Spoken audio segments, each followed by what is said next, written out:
नमस्कार। मैं doctor Manju Jain, retired associate professor from SN degree college Kanpur. मैं पिछले कई महीनों से प्रेरणादायक कहानी नामक शीर्षक के अंतर्गत आपको रोज़ एक कहानी प्रेषित करती हूँ। और ये प्रेरणादायक कहानी, ये सीख देने वाली कहानी हमारे मन मस्तिष्क के लिए, शरीर के लिए बहुत महत्वपूर्ण होती हैं। क्योंकि जब हमारा मन और मस्तिष्क स्वस्थ रहेगा तो हमारा तन भी, शरीर भी स्वस्थ रहेगा। और ये सीख जीवन पर्यंत हमसे इतनी जुड़ी रहती हैं कि फिर हम चाह करके भी बुरे काम करने या विपरीत दिशा में जाने की सोच भी नहीं सकते हैं। तो क्यों ना हम अच्छे रास्ते को अपनाएं, या हम इन्हीं छोटी छोटी कहानी से, कथनों से, प्रसंगों से अपने जीवन को उजाले से भर दें। तो आज की कहानी का भी मैंने एक चुनाव किया है और शीर्षक है उसका, ज्ञान ही सच्चे परख की पहचान है। तो आप तो जानते हैं कि ज्ञान तो जीवन के लिए, हमारे लिए बहुत ज़रूरी होता ही है। बिना ज्ञान के हम कुछ भी नहीं कर सकते। और ये ज्ञान शिक्षा से आता है, हमारे अनुभव से आता है। जितना हम संघर्ष कर करके और जितना हम उसको विशेषीकृत हो करके हम उसकी पहचान कर लेते हैं, उतना किसी और से नहीं होता है। तो अब कहानी का ध्येय ये है, मतलब कहानी का ध्येय से ज़्यादा कि कहानी में ये परख की पहचान क्या है। ये एक कहानी एक जौहरी की है, उसमें परख होता ही है। तो क्या है कि एक बार एक जौहरी जो कि था, नामी ग्रामी था, अच्छा था, तो उसकी बहुत जल्दी अकाल मृत्यु हो गई थी और उसके छोटा सा एक बेटा भी था। तो अब क्या करे, धीरे धीरे घर की जो पूंजी थी वो भी समाप्त हो गई। बड़ा हुआ बच्चा, तो एक दिन क्या हुआ कि घर में पैसे की इतनी कमी हो गई, तो माँ ने उस एक नीलम का हार निकाला और ये कहा कि बेटा जाओ चाचा की दुकान पर इसको रखवा दो, गिरवी रखवा दो, या उनसे कह दो बेच दे, और जो दाम मिले वो ले करके आना, तभी घर का खर्च चल पाएगा। और तुम अभी इतने बड़े भी नहीं हुए हो कि तुम जा कर के जगह जगह जा कर के तुम बेचो, उसको करो, और इसी से तुम्हारी अपनी पढ़ाई भी चालू रखना और थोड़ा कोई काम धंधा भी करना। तो माँ की बात मान करके वो जो नीलम का हार था वो लेकर के अपने चाचा की दुकान पे गया, जो वो भी जौहरी थे। तो उन्होंने हाथ को देखा, पलटा, इधर उधर देखा, बड़े उससे मैग्नीफाइंग ग्लास से भी देखा और जो भी यंत्र होता है उसे देखा, और बोला कि बेटा अपनी माँ से कहना कि ये अभी तो मार्केट में बहुत मंदी चल रही है, इसके उचित दाम नहीं मिलेंगे, तो बाद में कभी करवा देंगे, हम बिचवा देंगे इसको, और ये लो थोड़े से रुपए लो, और घर का जो भी काम है या घर का जो भी तुम्हारा खर्चा है या जैसे भी काम चल सके उससे काम चलाओ। और हाँ, कल से तुम मेरी दुकान पे आना ना भूलना, तुम घर पे आना, और अरे घर से सीधे मेरी दुकान पे आना और मैं तुम्हें कोई ना कोई काम बताऊंगा। बोला ठीक है। वो दे आए। बोले अब क्यों नहीं लाए पैसे? तो बोला कि उन्होंने कहा है कि अभी तो मंदी का समय चल रहा है, थोड़े रुपए भी दिए उन्होंने, और ये कहा है कि कल से तुम मेरी दुकान पे मेरे साथ बैठना।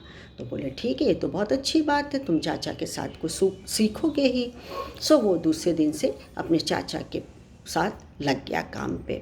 अब चाचा के यहाँ तो नायाब हीरे, मोती, जवाहरात, पन्ना, पुखराज, रूबी सब नायाब थे, सब एक से एक हीरे पन्ने उसके पास रखे हुए थे। लेकिन ये संघर्ष करते करते इसने कई साल, 2-4 साल से गुजार दिए, और चाचा के साथ मेहनत से, लगन से, परिश्रम से अपने आप को उसने एकदम जैसे कि उसमें में रमा दिया कि मैं अब, मेरे पिता भी थे, जौहरी थे, मेरे चाचा भी हैं, और मैं ये काम ज़रूर सीख लूँगा। इतना उसको विश्वास था अपने ऊपर, और धीरे धीरे वो काम को सीख भी गया। एक दिन उसके चाचा बोले कि जाओ अपनी माँ से वो हार ले आओ, और अब तो बाज़ार में अच्छे दाम मिल जाएंगे, तो मैं तुम्हारे को अच्छा दाम दे दूँगा। तो घर गया और माँ से बोला वो हार दे दो। हार लाए, दे दिया उससे माँ ने। फिर वो दुकान पहुँचा, तो चाचा ने कहा कि अपनी बात की। फिर चाचा ने कहा कि तुम वो हार नहीं लेकर के आए? तो बोले कि वो हार तो नकली था चाचा। तो बोले बस मैं इसीलिए मैंने नहीं बेचा था, क्योंकि तब मैं तुमसे कहता कि हार नकली है, इसके उचित दाम नहीं मिलेंगे, तो तुम मेरी बात पे विश्वास नहीं करते और कहते कि अड़े वक्त पर या हमारा जब बहुत गरीबी का समय आ गया है, हमें जब धन की ज़रूरत है, तब चाचा ने हमारे साथ ऐसे किया। तुम विश्वास नहीं करते उस बात का, लेकिन अब तुम खुद भी पारखी बन गए हो। कैसे? तुमने हर चीज़ का ज्ञान लिया, हर मोती, छोटे मोती से लेके बड़ी मोती, सोने का, हीरे का, जवाहरात का, हर चीज़ का तुमको ज्ञान प्राप्त हुआ है। और इस ज्ञान प्राप्त से ही तुमने परख लिया कि क्या असली है और क्या नकली। तो मेरा कहने का ध्येय है कि एक तो देखिए, जाने बूझे यदि आपको कोई सलाह दे रहा है तो उसकी सलाह को मानिए। यानी कि उनके चाचा ने कहा कि तुम इसको ले जाओ और इसको अभी बेचो नहीं और तुम यहाँ आकर के मेरे साथ काम करो, तो उसने चाचा की बात मानी और मान करके ही वो संघर्षरत हो करके बड़े लगन से काम करके उसने स्वयं में इतना ज़्यादा उसको आत्मविश्वास हो गया, आत्मज्ञान हो गया उसको, कि अब वो खुद भी अच्छा पारखी बन गया। तो सच ये है दोस्तों कि ज्ञान के बिना इस संसार में हम जो भी सोचते हैं या देखते हैं या जानते हैं वो सब गलत है। ज्ञान के बिना सब गलत है। और फिर ऐसे ही गलतफहमी का शिकार होकर के हम रिश्ते भी बिगाड़ लेते हैं, बिगड़ ही जाते हैं रिश्ते, क्योंकि अविश्वास होता है, गलतफहमी होती है। तो इसलिए मैं आप तक ये संदेश, ध्येय मेरा यही है, यही संदेश भेजना होता है, कहना होता है कि जब कभी भी आप दुविधा में हो या ज्ञान का अभाव हो तो बेमतलब में उसमें आप घुसिए नहीं। आप ज्ञान प्राप्त करिए, ज्ञान हासिल करिए और उसके बाद कोई निर्णय लीजिए, तो सफलता निसंदेह आपको मिलेगी ही।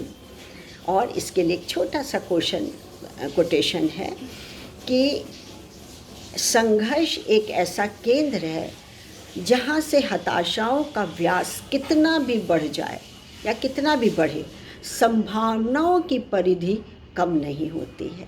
यानी जब कभी भी संघर्ष ऐसा हमारा केंद्र है कि जहाँ पे हमेशा हमें हताशा मिलती है, लेकिन संभावना की परिधि कम नहीं होती, वो बढ़ती जाती है। आप और एक्सपीरियंस, अनुभवी होते चले जाते हैं। तो आज के लिए बस इतना ही। मैं आज्ञा लेती हूँ आपसे, फिर कल मिलूँगी। Wish you happy and prosperous Deepavali. Thank you.